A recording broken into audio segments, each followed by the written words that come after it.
Awesome. So right off the top, if I freeze, somebody just take over and just become the teacher. Uh, this is all part of my plan of preparing you to become a teacher. I'm just kidding. I've junky internet. I don't know what's going on. It's either Google or GCI. It's one of them. Calling them out. These juggernauts. So let's take a walk through some of these readings, and maybe I'll just start with seeing if you folks had any just general reactions, thoughts, questions to these two incredible things that we've looked at this week, which is a philosophy of Hawaiian education and a curriculum guidebook, to just sort of say what they are in short. So anyone want to start us up? I Go ahead. Sorry. I really loved. I can start. I have my son with me, so if you hear yelling, it's him. The first one about, I think it was the philosophy. I really started to understand what you were saying about how we need to get all three languages into one document. So I really enjoyed that part. And then it really described how we live. It didn't have like a Western concept to it. So I like that part. Like everything in Shemaiah, if you're talking about a person, you're supposed to start with your heart. And they did a lot of that when they were talking. And then I also, I was trying to read the Hawaiian. So I spent like a couple hours reading the Hawaiian too. I'm like, I got to get it all. So I really enjoyed the reading. Duck juice. I really enjoyed the reading, and I probably related to it a little too much because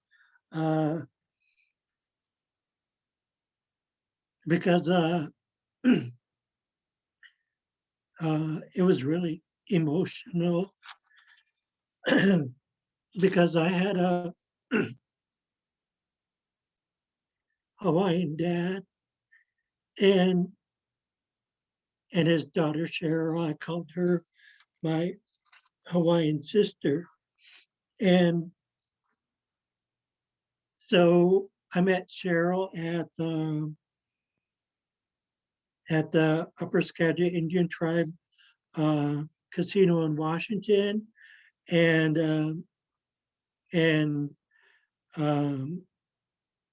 we became good friends and family right away. And then I met her dad, and then all of us called him Dad. And by all of us, I mean all of Cheryl's friends. From Samoan to Filipino to Haida and white and Hawaiian and Japanese, we all called her Dad. But somehow her and her dad, we just connected more strongly. Like we visit for hours on end and be shareable. Like, what the heck? Dad doesn't visit with anyone. If people stop by and visit him, it's for 10 minutes. So we really connected. He shared Hawaiian culture with me. I shared how hundreds of Haidas were dropped off in Hawaii in 1800s, and they just married in with the Hawaiians. So lots of Hawaiians to this day are part Haida. And then he shared with me how the Hawaiians came and they were looking up and down the Pacific Northwest coast, trying to find their relatives, like relatives who came to work in the canneries long ago and stuff like that.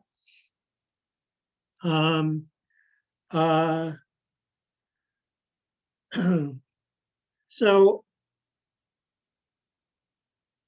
let's see, I can't share all my notes. I'll just share, I could see why at the core of their philosophy statement that Maoli is at the center, because that's their unique life force.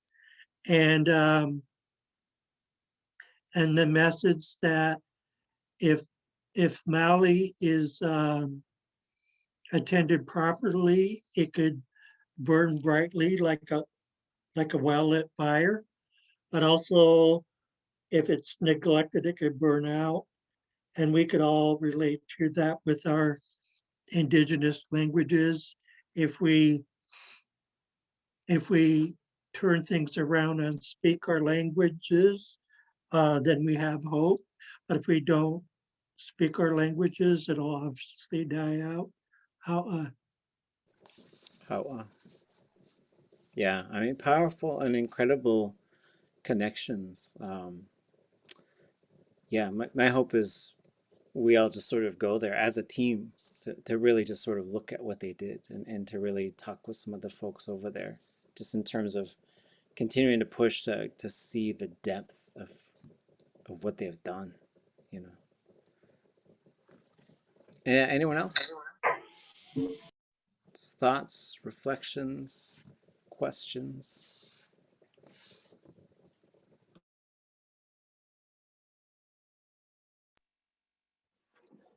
Is this part about their students will appreciate, care for, respect, and utilize the plants and how they can use it?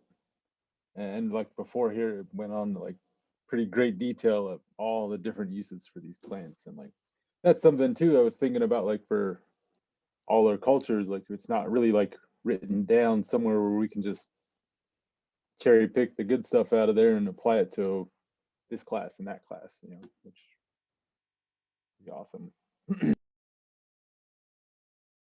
Yeah, and so they encourage folks to really take a deep look. So I'm going to put a couple of things in the, well, maybe I'll just put them on the screen. So just kind of going through the notes that I was taking for us as I sort of was reviewing these again. And so some of the things I encourage you, so like we're going to write not one philosophy of education for all these languages. We're going to write one for every language, right? So we're going to write one for Tlingit. We're going to write one for Smalgach. We're going to write one for Hutkil. We're going to, oh, I see. Victoria, are you on here twice, or am I just seeing, am I seeing double? Okay. I just switched to my laptop, plus I work really hard, so two of me came up. We're here. We're one ear on each one. Okay. So the thing to think about here, I think what these things should have, like if I look through this document and I sort of see what do these things have, like if I look at both of them, they have like this sort of this declaration, right? And this declaration, if you go to Haleolelo, the language house, which houses the Kahaka Ula o Ke'ilikilani, they call it the it's called the Red Perch of Ke'ilikilani, which was a queen of Hawaii and was a total queen. Amazing, amazing stories about her and her life. But when you go there, etched in stone, you will see this phrase, Oka olelo ke ka'o oka mauli. Language is the fiber that binds us to our cultural identity. So like, I think there should be a declaration for the language program. Like, this is the thing. And so when they sort of talk about it, they got this hook, and a lot of times it's could be symbolic of the hook of what's his name? Who's the guy in Moana? Maui, right? Maui. Maui. So the hook of Maui and also the fish hook and so other things. So like distinctively and making sure this is not a translation of values that are communicated in English. Pride, integrity, justice, right? And so in English they work as these like singular terms, and that's fine. But for the programs that we are going to build, and they're going to like the declarations I think these documents make is this program is here forever. And so to make that, I think there's got to be a lot of thought that goes into it. And so we're going to get to some other things, but I would say have a declaration that's sort of, this is, if you could say in one sentence, like what encompasses the spirit of this program. And a lot of times these come from Proverbs, right? So every language has these, just these sentences that sort of like, this, it means a lot more than what you're just hearing, right? Can you think of any? Any proposals from any of our languages for something? Hausaneich hayuch atungi. Yeah, yeah. I remember distinctly when Selena Everson said that, right, to the Alaska legislature. And Danaka, my uncle taught me Danaka Naga Danan in Hanaish. And that means the land speaks to us in our language. Wonderful. Hey, we can make one more if we want to make one for Danaka. Like, I'd be down. that's what we're here for. Because especially like these collaborative efforts, right? And so I really like this first document because it doesn't look like it belongs to anybody. It's not from anybody's brain. If you use this stuff, and so this stuff belongs to the whole program. I think that's another important sort of thing to remember. If you went and used this, and no one's gonna be like, hey, you got to quote me on that. Hey, that's a plagiarism of my work. Hey, you know, and so like really getting away from this individual ownership idea and moving to this collective, which there's so many different aspects. There's so many different ways that you're going to have to decolonize when you develop programs like this. And in some ways, your stuff will be, you know, what some people will call Western or colonial. It's going to be education. There's going to be certain aspects of it. You go to the Hawaiian schools, those kids, they listen. It's quiet. Like it's this one kindergarten, well, yeah, he was a kindergarten teacher. And he came to talk to me, and he says, I just want to show you something. And he brought me into another class. He says, I'm not trying to say anything bad, but just go in there and see what's going on. And I went in, and the kids were very quietly talking to each other and eating their lunch. They eat their lunch in their classrooms because they don't have a central lunch. Lunch gets delivered, they go in shifts, they pick it up, they bring it back to their classroom. They eat in their classroom. But I would say that was quiet. And he says, now come look at my room. I went in his room, and you could not hear anything. Now in Hawaiian culture, like when you eat, you eat. You don't sit there and talk, you eat. You eat quietly, and that's how you eat. But that's a cultural thing, and then every culture is going to be different. For a lot of Haida people, like you don't burp while you're eating. For Tlinkits, you burp real loud, right? And these things might have caused the wars, but the key is like these are distinctively their programs, but also they are very regimented with their kids. But that's a Hawaiian way, right? And so when I went into his class, I was like, man, I felt like just somebody just hit the mute button. Like, kids, you're on mute. No, they're just quietly eating because they know that's the culture of that classroom. Any other thoughts? Like some sort of declaration, just some phrase that you think really encompasses the program. And we can, you know, we're just brainstorming here.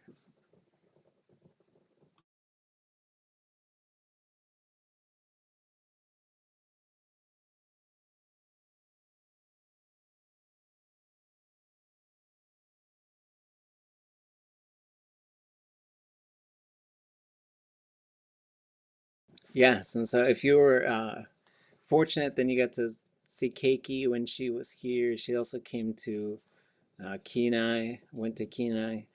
about almost 2 years ago now. And we could certainly, we're probably gonna bring, once travel kind of opens up and stuff, we'll be bringing some of them over here, sending people over there. And Duck Juice, you want to translate that one for us?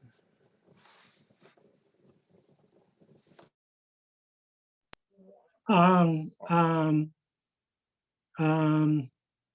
was thinking maybe this could work for like a declaration of Had Kill.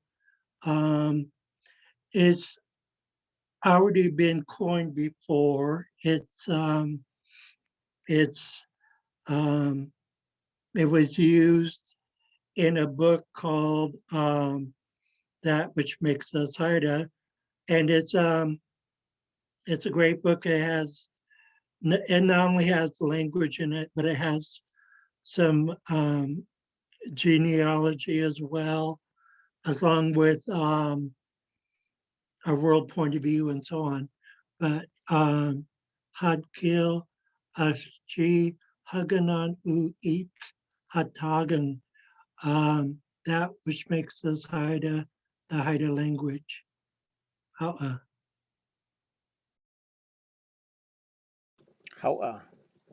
Wonderful.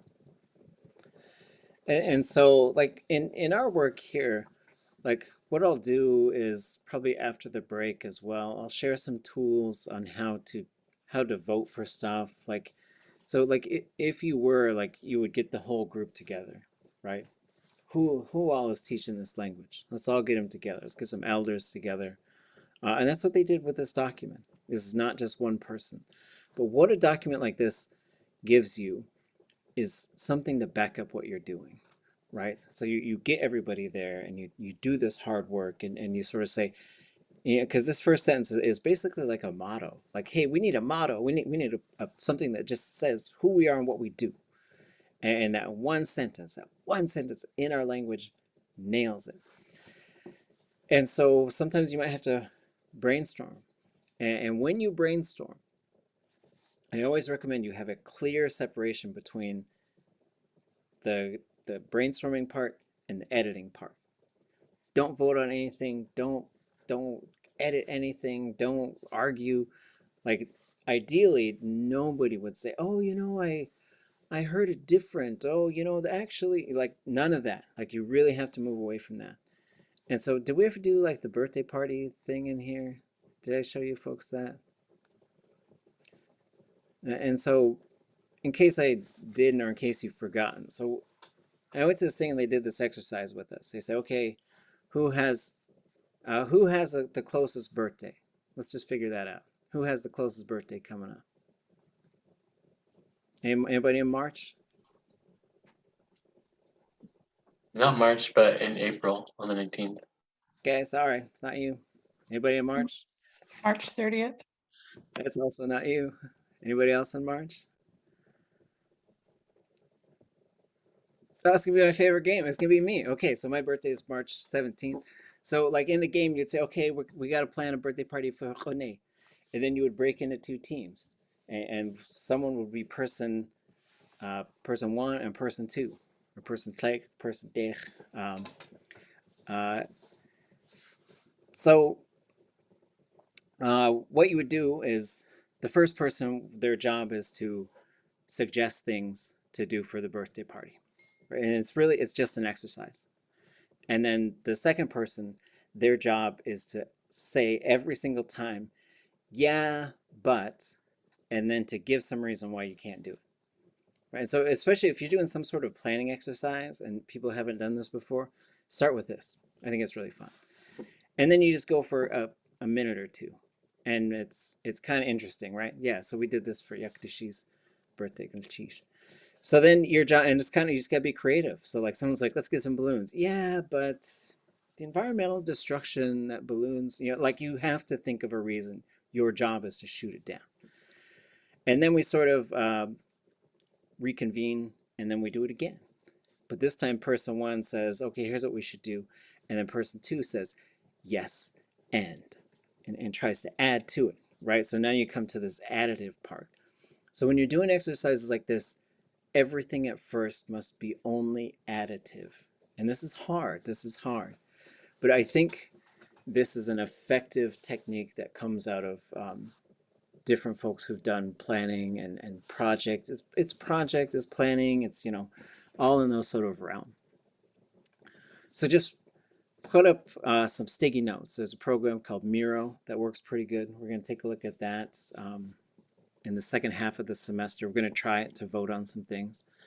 But basically, really do the brainstorming part. Take a break, have a meal, go for a walk, come back, and then you start the voting process. And you remember these are living documents. For some, like some things, you can revise them. But if you're going to create a motto for your program, that should be the same thing 30 years from now. So some of them are kind of big decisions. But that doesn't mean that other things aren't important. It just means this is what encompasses the spirit of our program. Okay. So the second thing I saw was what I would call a mission statement, right? So my Pūnana, oh, that must be, okay, this one didn't. See all those Y's with the dot over it? Those should be Okinas. My Nāwahīokalaniʻōpuʻu. Oh, I can't read it now. I think that's gotta be Hapai ika olelo Hawaii mua. Don't forget that it is your responsibility to carry the Hawaiian language forward. So, and I don't know if this would fall under like really what a mission statement is, but this is sort of like what you would say to your students and your teachers. And maybe this is, right?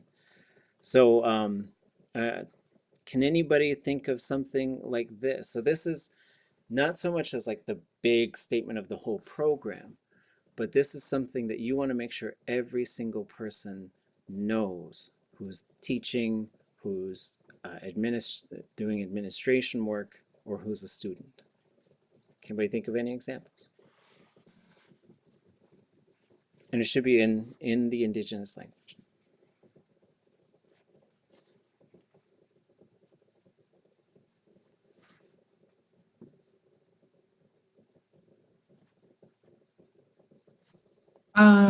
Gwelltinge nach Kusachan tin yagach tudlak Nāwahīokalaniʻōpuʻu. Will succeed with love for the people. I heard that from Nāwahīokalaniʻōpuʻu. Okay. So yeah, you've got these things, and so for some of them, like when you read what this thing is, it's like I think they made this statement too because like if you look at each of our languages, there's this harsh reality that 99% of our own people aren't doing anything about it at the moment. And so sometimes you got to think about that. And it's always a fine line between being encouraging and discouraging and, you know, or not really discouraging, but just like guilting people into doing things and shaming them and scaring them. As you know, so like you got to think, try and balance the messages that you're given. So, but yeah, so these things that also could just really encompass what we're trying to do. So we can also take a phrase like that and say, well, in the colonial world, yeah, we're tearing each other to pieces, but here, no, right? Other thoughts?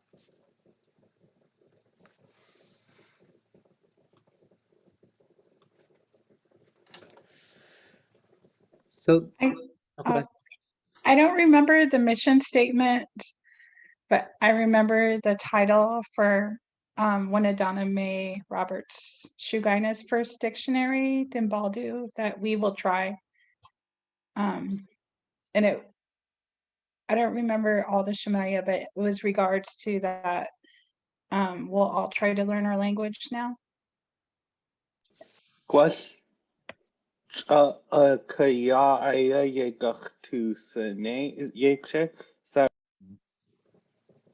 Yeah, so there's another good one, right? So like we're just going to imitate our ancestors. So you can sort of grab these.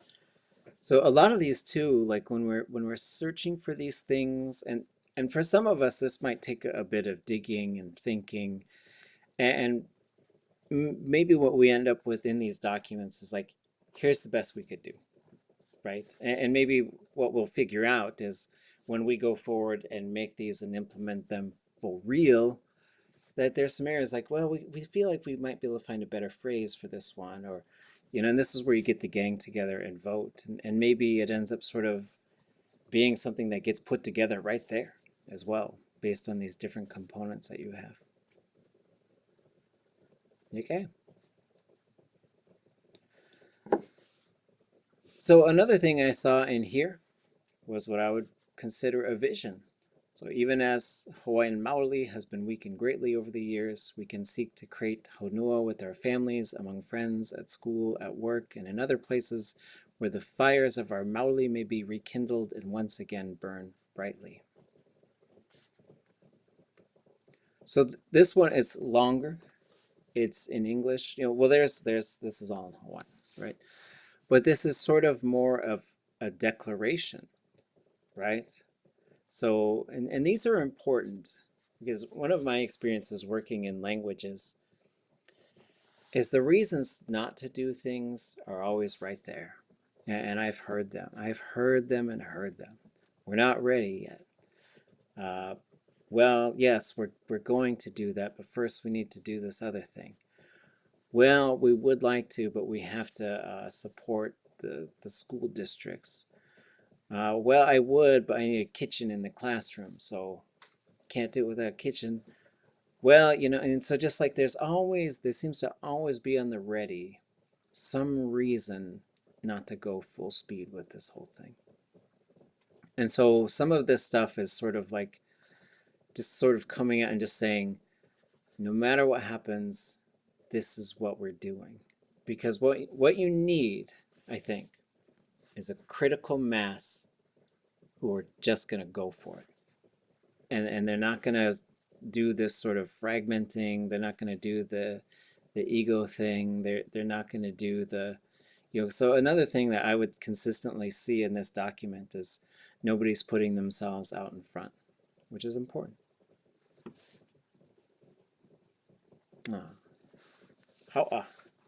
Oh, Katie, yes. Sorry, I just had a really quick question. This is kind of something I've been thinking about for a while, but how do you deepen that understanding of cultural identity? Because like at home, you can go up to like a lot of people and they wouldn't be able to tell you like, oh, we're like Deghadan. Like our language is like Degshnag. And a lot of kids are like it's so unfamiliar and so not around at home that they kind of like laugh it off and they're like there's some kids that are really into it and there's some kids that are like, oh, what are you doing? Like they're so like westernized and like they have that just like how do you decolonize up to the point of like returning to that, okay, yeah, this is something we all need to do and this is something that's actually important? Like do you think it's something that can come over time, or like how do you help combat that? Yeah, that is a big question. So freeze me Zoom. Sorry. Before I answer, anybody want to offer any thoughts? I'll give folks a chance to chime in.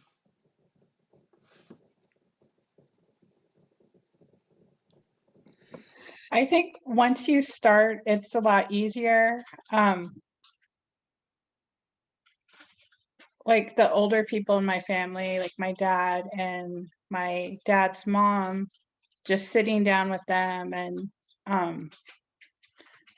like my nana said, you know, we didn't know who our clan was in Heidelberg until somebody came and shared the information with us. So I think just a starting point always helps out and not to hold back.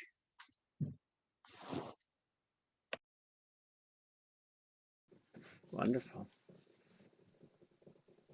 This is Lyanne. Okay.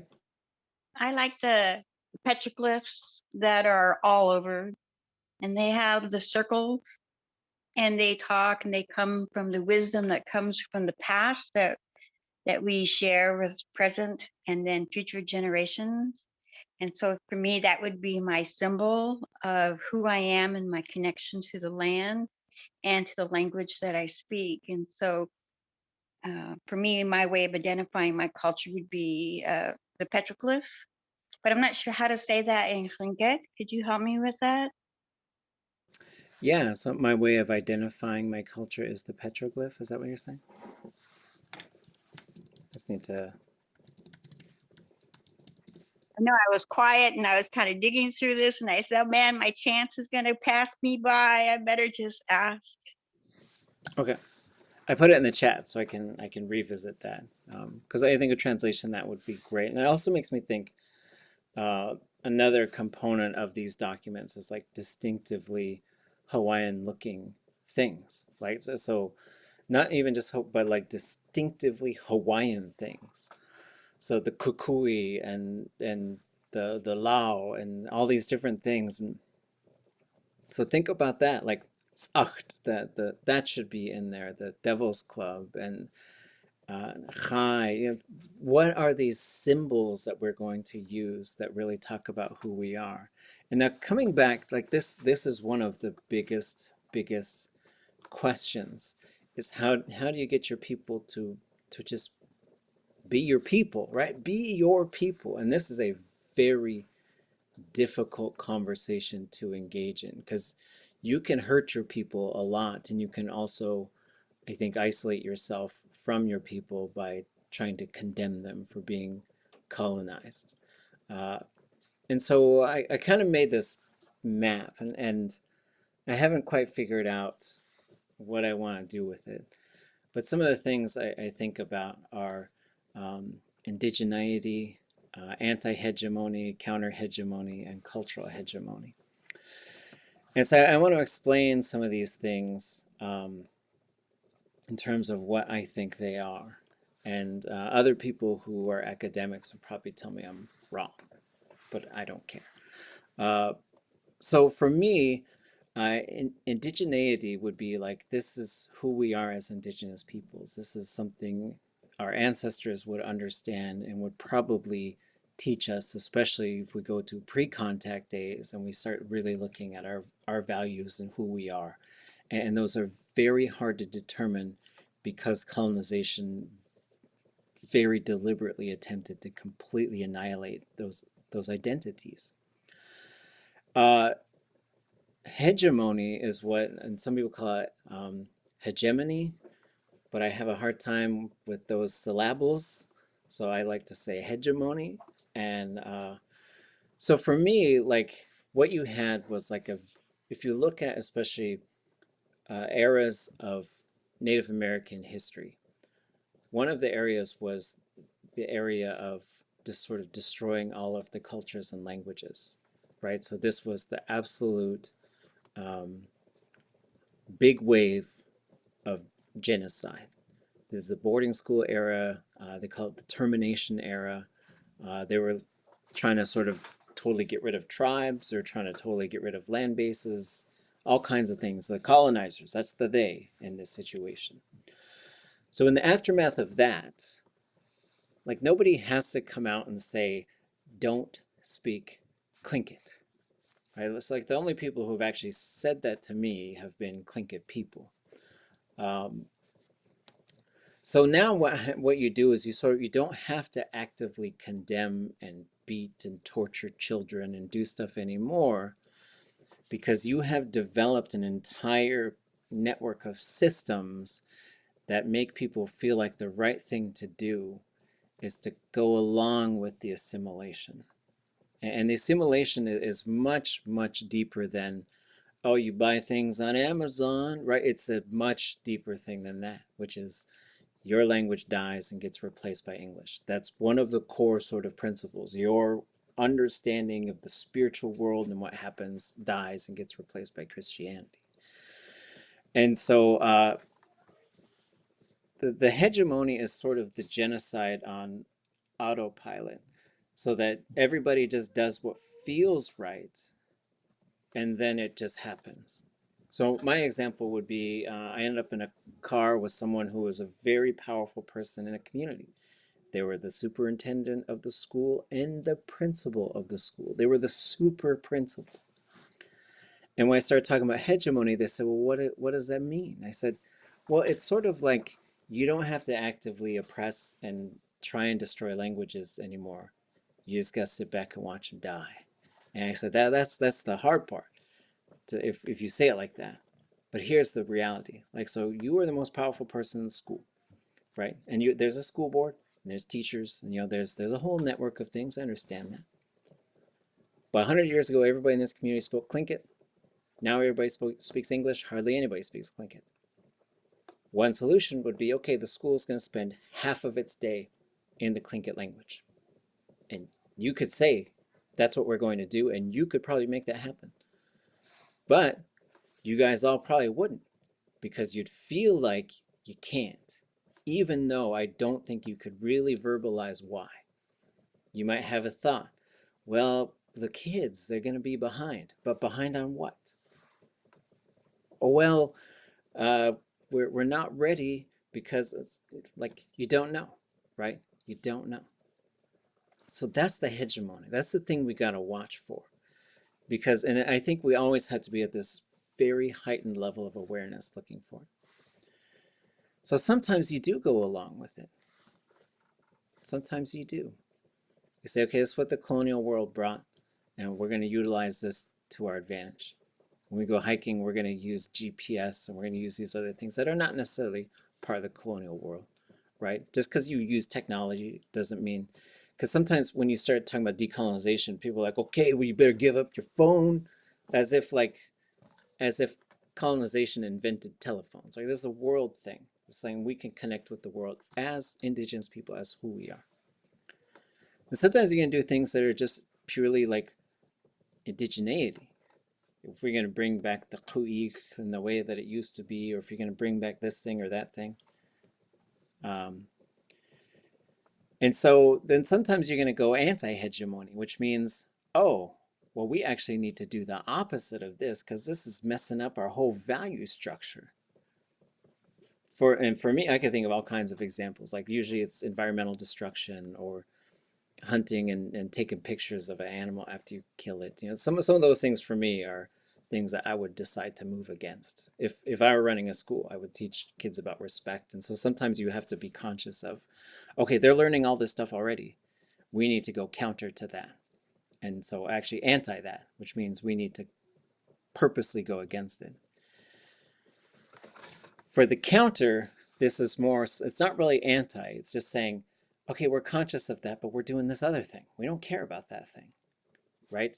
And so this could be sort of like the spiritual portion of the school. And it's kind of up this going to be some big decisions. And this is where you don't want to get into this either or conversation.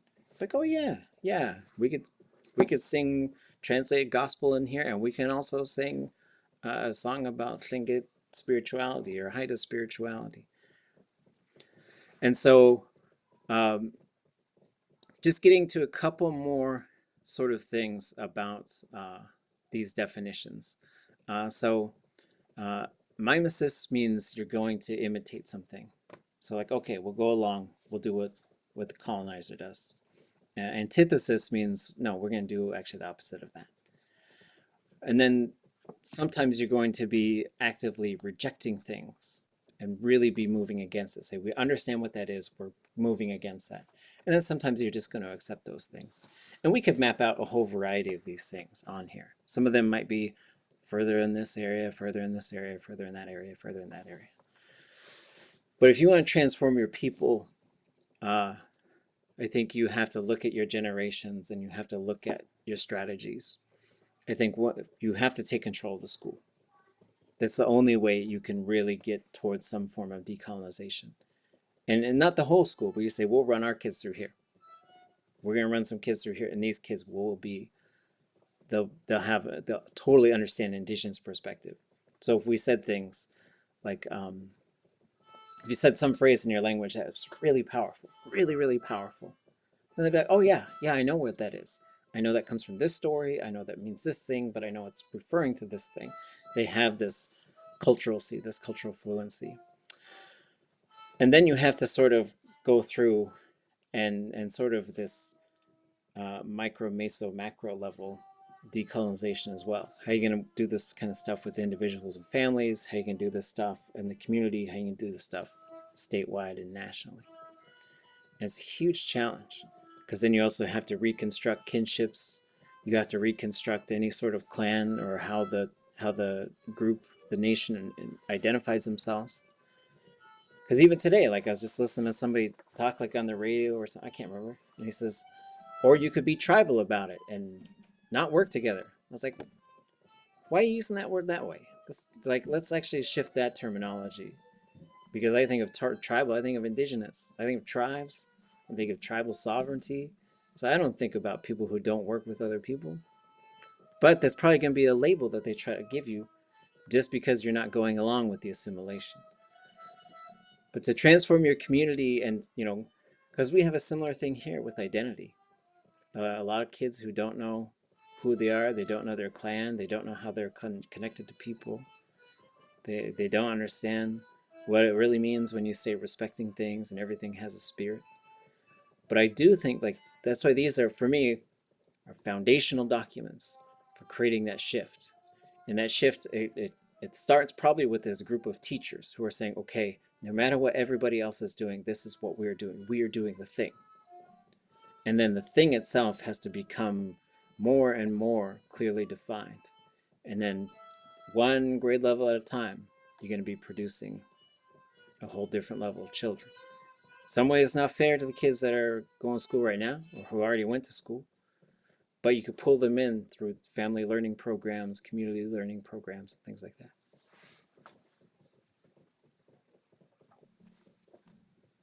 Other thoughts?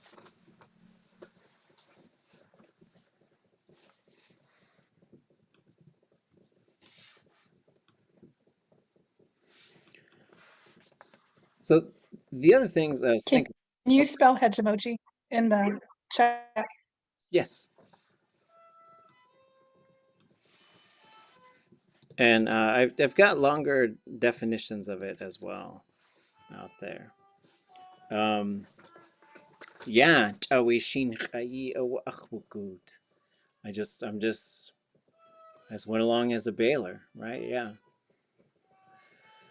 So like we've looked at these things. So like this declaration or motto, a mission statement, a vision. I also saw this sort of commitment, right? So what I saw in this first document was, we seek to work together to strengthen the Hawaiian maoli. Each of the three roles of student, teacher, and family member has valuable Hawaiian traditions associated with it. Each role is essential to success within schooling that seeks to foster the Hawaiian maoli. We seek to make ourselves, as individuals and as a group, sources of continued life for that shared Hawaiian maoli. So it also is very holistic in terms of the family, the community, and the school, the teachers, the students, the parents. Like really conscious thought about how these things are fully connected. And these are big conversations, right? To be able to make these declarations. And I come back to the things I heard people from the Hokalea say, which was, you got to dream the impossible dream. So this cannot be crafted with, well, here's what I think we could do. This must be crafted with, this is the light that reveals the path.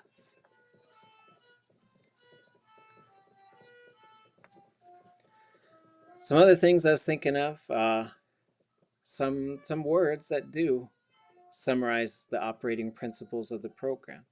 So when we look at the curriculum development book by Keiki, those are some things that I see. Like there's these, boom, this thing. And if you know Hawaiian, like it makes sense. But just sort of really naming some of these things, which, it means that there's always work to do. There's no shortage of work. There's also no reason to just keep doing the same thing, which is often like teaching little bits here and there. And so I do think there's groups that should be teaching little bits here and there. But there's going to have to be a group that goes through and creates this whole language world, which I think should be a school. And then what parts of nature inform the program, right? Is it a cedar tree? Is it a spruce tree? Is it some kind of, what fish? Like the halibut hook. And so just start to think of some of these things that are from the culture that could become these foundational things. And in some ways they're metaphors, but metaphors are also just, you know, like one time somebody said, well, you guys made the languages official, but that's just a symbol. And, you know, and somebody, Charles Rohrbacher stood up and he said, he's a Catholic priest, I think, and he held up a cross. He said, this is just a symbol, but it's really important to some people. And, you know, I was really happy that he said that, because the symbolic sort of thing, it's sort of like we go back and we're just said, you know, and we could see that here with the hook and the plants and the very specific things and how those can reverberate through your program. And the last thing I was thinking about, and then I'll see if anybody has a thought here, is the Proverbs and the Poetics, right? There's certain phrases, there's certain things that everybody should know. And we saw like pages of this, this whole series, this whole book of Hawaiian Proverbs. That's really, really cool. But it's basically this one sentence that really encompasses values. Like I would say, "Ta koe utsakai ka kakwasao." A lazy person's gonna starve in the wintertime. And like some of these things should be like pretty vital to the program. So like, and maybe there's some things that it comes back to what's the culture of your people specifically. You're gonna have 4 house posts, like these 4 pillars. Kingesi worked that out for us, and Tlingit, I could share it with you folks. I'll have to find it. But then sort of like it's gonna take some work to put this stuff together and to be a team. And for what we're trying to do here, it's just an exercise. So don't feel like you have to solve this for the whole nation. But you're going to start a framework that maybe does become the thing. Okay, thoughts? Should be like an unofficial official document, Yeah, I think. it's the starting point. And then we go, and then, you know, because there's more in the class. This is the work. This is the thing. And we could be sitting here in 2050 and watching these schools. And like, oh, remember the time we figured out we had to do the thing?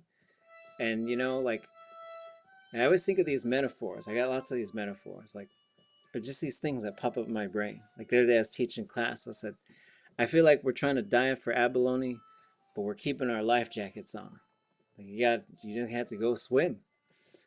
Another one I think about a lot is like, you're in the boat and the motor's going, but someone's just holding on to the rope that's on the dock.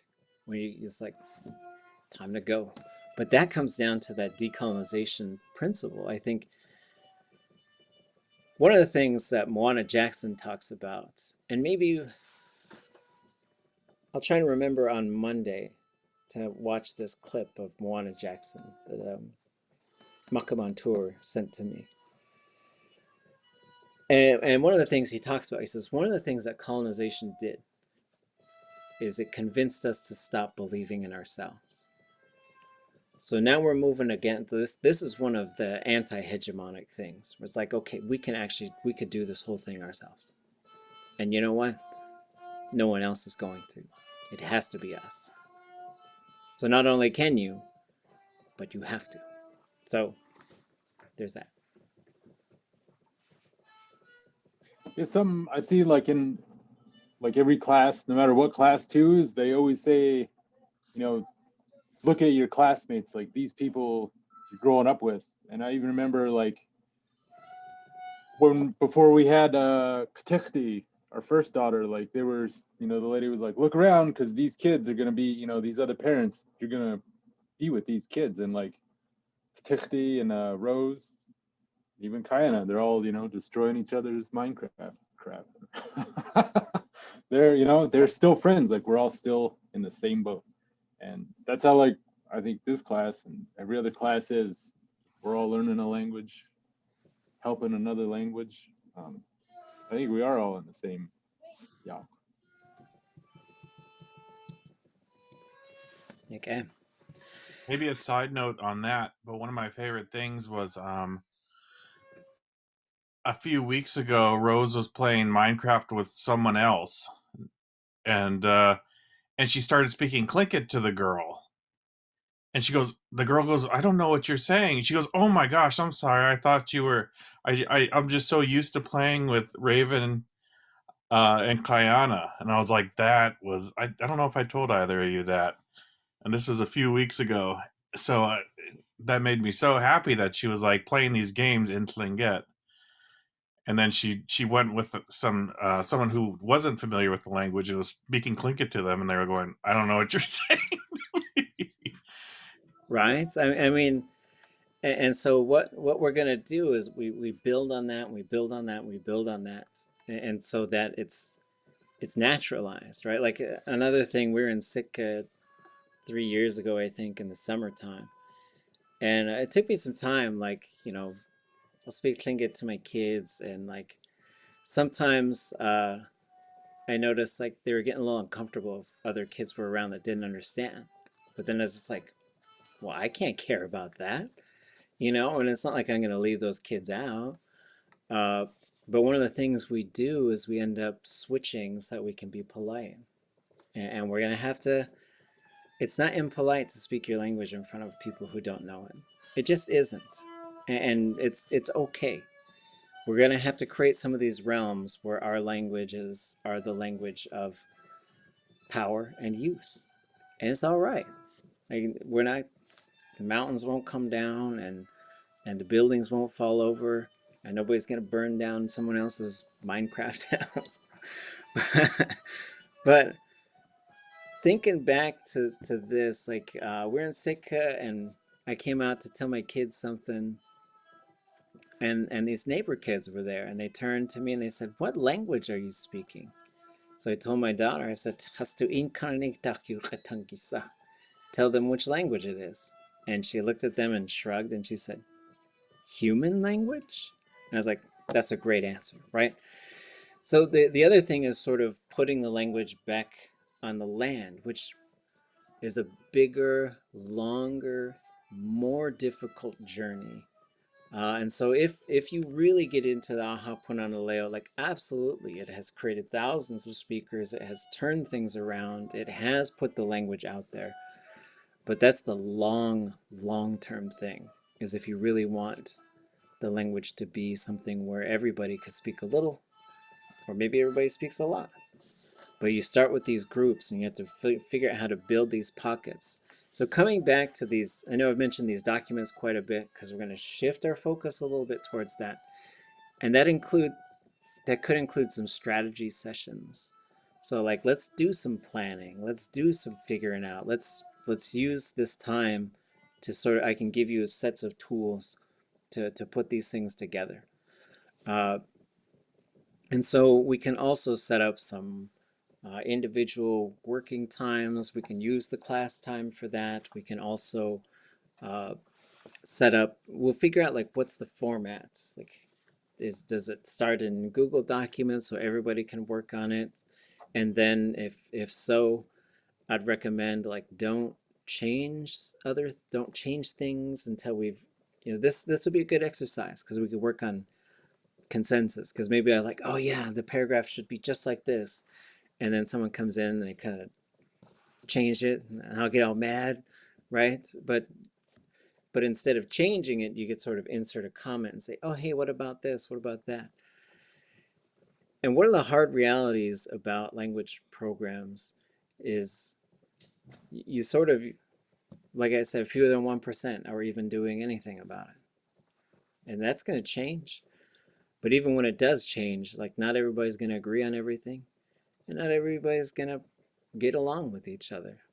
You might have someone that you really don't like, or they hurt your feelings, or something happened, but you might have to work with that person because we don't get a pick. It's sort of like these little things that are left in the bottom of the bowl. We're little herring eggs at the bottom of the bowl and trying to like sort of cling to each other. And so, but coming to consensus and figuring out how to do some of these things, and also there's tons of reasons why stuff never gets done. And I don't think they're really valid reasons. But I think the systems of colonization, they will succeed if we pick each other apart, or if we just get frustrated and quit. And so it puts lots of pressure on us. There's always lots of pressure, but that means, you know, taking care of each other, becoming the thing, becoming the group. Like when you go to the Aha Pūnana Leo, and if you get inside of there and you get to see what's going on, like it's, I've never seen anything like it. And I could tell you story after story about encounters that were life-changing to me, to see like, yes, you can construct something like this, but there needs to be so much intentionality, so much deliberate effort to create something that's lasting and that is distinctively indigenous. Okay, other thoughts? We got 6 minutes left. We'll make sure that if there's any unresolved questions or thoughts, these are big, big documents, right? So we're just scratching the surface here.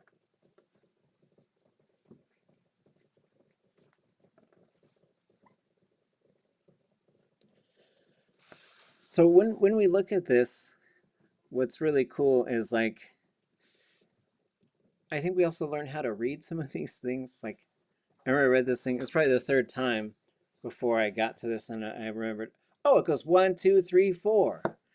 So many different things. You're supposed to start on the top right, then you go to the bottom right, then you go to the bottom left, and then you go to the top left. And like, that's the order of so many things that are presented in this text. And so now there's the cheat guide. But in terms of like what this continues to do, and what we sort of should be thinking about, is what would this look like for our language program? And it doesn't have to be exactly this, but this is also a very effective and thorough document. So we also don't have to start from the beginning. But we're also seeing a program where there's probably been, I don't know, hundreds of people who got PhDs with the specific intention of improving this particular program. And so we can go there as well. So also what we develop does not have to be these things. It could be a starting point. It's a seed. So we're going to plant seeds that become the forest, but we don't have to go out there and build the forest.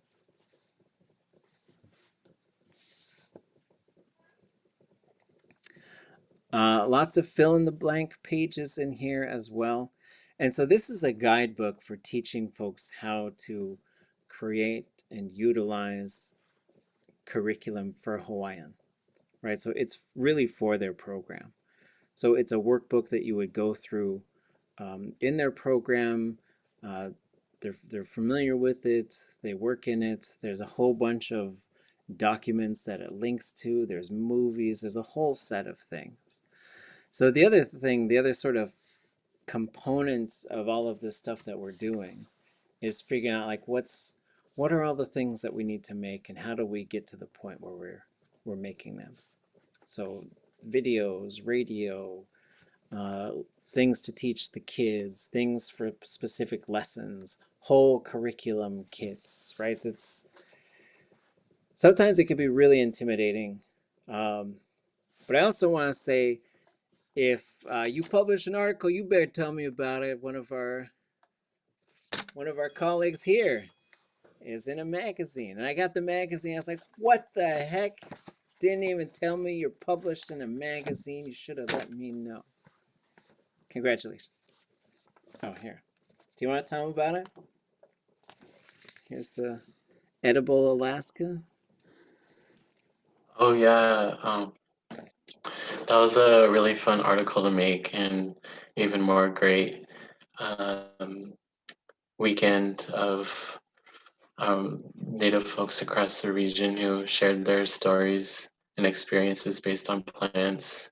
I learned a lot, and I'm so grateful to have been featured in a magazine. I've never written for a magazine before. That was fun. Hooray, congratulations. And I look forward to reading it. It's very fitting as well, Geez. as I was thinking about plants and like the kukui and all these different things that are But these are also not just like used in this book. Like they, wait a minute. Out to gun. Are you saying no? I see no. No, I just don't know what I'm doing with reaction. Sorry. No plants. Okay. Um. Uh. Where did you pick that copy up? Because I haven't seen any. I think I subscribed to it at some point back because I remember I found an article online. I thought it was great, so I just wanted to support local media, and I like to eat. I like to eat food, so Edible Alaska sounds fabulous to me. Let's see. I had a quick question. Yeah. So I heard about all the good stuff. Gloria let me know about, like just pursuing further, like with y'all with the whole promoting more Indigenous educators and things like that.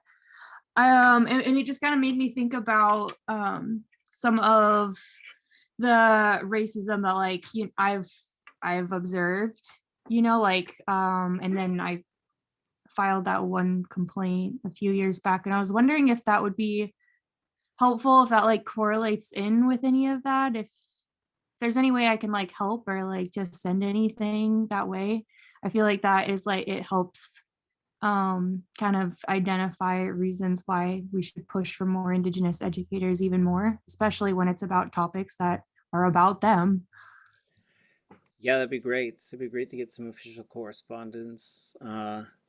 There's probably a program coming. That's not a good thing to. We don't always end on the happy stuff, but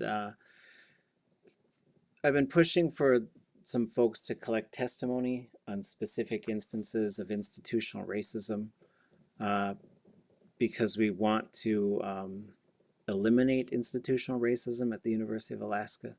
So there's going to be some opportunities to sort of convey things that you've experienced and that you have witnessed. And I think it's okay to name names because I think we have some repeat offenders in there as far as doing racist things, and then being, I got some things to say. But we're going to end it. And I'm done. I'm done with the system protecting people who are racist in their behaviors and their ideologies and who create a negative environment for Alaska Native peoples because they think Alaska Native peoples don't have the same rates of success as other people. So we need to clear the path. You got a big, ugly, I don't know. Well, I guess we'll sort of close on this. Congratulations, Duck Juice. Let's see. Oh, yay. And yes, there's another article for Tukshuk A that's in the chat. Congratulations, authors. And we'll just sort of wrap up with this. I was in a meeting in Skagway years ago, and yeah, I think you guys got to take off. And it was with the National Park Service, and they said, it was something like people were saying, okay, we got these invasive plants, and they're coming in, and they're taking all the good soil, and they're taking all the good food, and they're making it really hard for native plants to survive. We got to get them out of here. We got to help these native plants out. So we're gonna get these invasive plants out of here, and that's the whole intention of the meeting today. So I raised my hand, and Skagway's got a pretty small native population, and I said, well, as the only native person in this room, I gotta say I'm loving this conversation. I'm all in. And people laughed, but it was a real nervous kind of laugh for a lot of people. So great conversation today, folks. So Wednesday, we'll do presentations. If you haven't gone yet, be ready to just present us with a lesson. We'll talk about it. We'll chat about the ICLDC and how to view everything and what we're gonna do for that. And then you'll have spring break. So if you haven't read these couple hundred pages of stuff, that's a great time to finish it up. And we'll see you folks on Wednesday. Hawak and Cheesh, Twix, and oh, you gotta tell me how to say it and take it off again. Katie. Say thank you. Uh-huh. Dogton. Dokton. And then thank you like a lot or thank you very much is Gitte Dogton. Gitte Dokton. Yeah. All right.